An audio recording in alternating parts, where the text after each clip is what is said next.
Well, Adam was born 2 weeks early, had emergency caesarean, and he had a cleft palate and very small pupils in his eyes.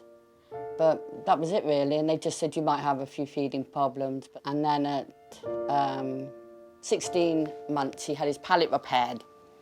We still have no diagnosis then. So they took a sample behind his ear for a skin biopsy.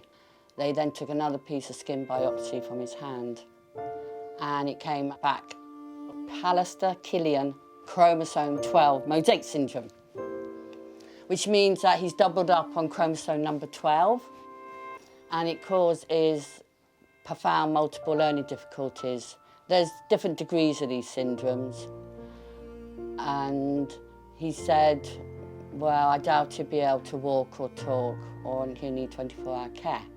It didn't change our lifestyle because, you know, we had a small child, a baby, and you just carry on, don't you? Get on with it.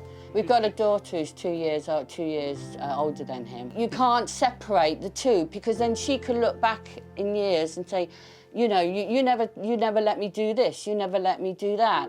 And I thought, I'm never going to let that happen to her. She went to ballet and tap and swimming, and Adam would come along with us. So we treated him like anybody else, really. There was nothing for these PMLD children, profound multiple learning difficulty students. And then Maggie Allen set up Spectrum Days, which started last October. And of course, last July 2013, Adam left school because they go to age 19. So Monday and a Thursday, he goes to Spectrum Days.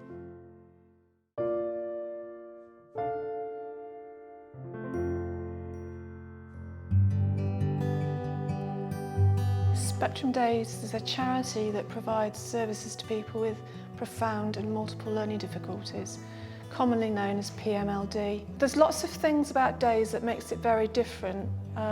We have lots of dedicated equipment that allows people to work independently and to communicate to the best of their ability. With Adam, it'd be time out of his chair, so he'd relax in the sensory room or the sensory corner in the den. We'd try and get him doing physical management, so he'd go on his bike or his walking sling. He's able to use his trike at Spectrum Days.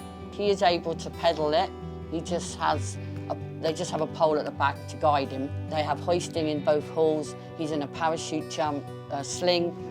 They are teaching him to walk across the hall. He stands at the activity tables and does his activities. Best part of my job is probably seeing Adam walking, taking steps when he's out of his wheelchair in the hydrotherapy pool. When he's walking in his walking sling in hydrotherapy, he always gives me cuddles, and like he'll pull me and he's smiling and he's just like really happy, and you can see that like he's happy that you're helping him do that as well. They stimulate him. He loves music.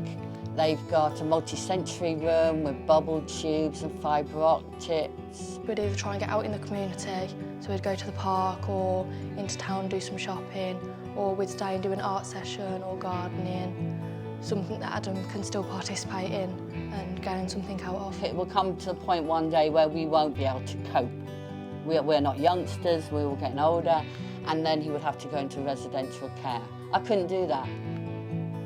Yes, I like the fact he does have respite 2 nights a week. That does give me the chance to go see my friends. But yeah, it will come one day that we won't be able to cope, and he will have to go into residential care. But until that point, when college ceases, then he will stay at Spectrum Days. We have a fantastic building with loads of space. We've probably managed to actually equip about 2/3 of the space that we currently have. We've got 2 areas that are still to be equipped and managed. For example, the garage is exactly like a garage, so that's the biggest project. We have achieved an awful amount in just over 12 months, but it takes time to fundraise, and we have had an incredible amount of support from the community to manage to get to where we are now. I would say come along and view the place, come and meet the staff. It needs support, doesn't it? Or it will fold. It will fold. We now need to move on and start raising money for the areas that are in need. I believe he's stimulated there and he's happy. The staff are excellent. They work well with him. They're trying to get the best out of him they can. And I believe he's happy there. Well, he doesn't come home crying. They must be happy.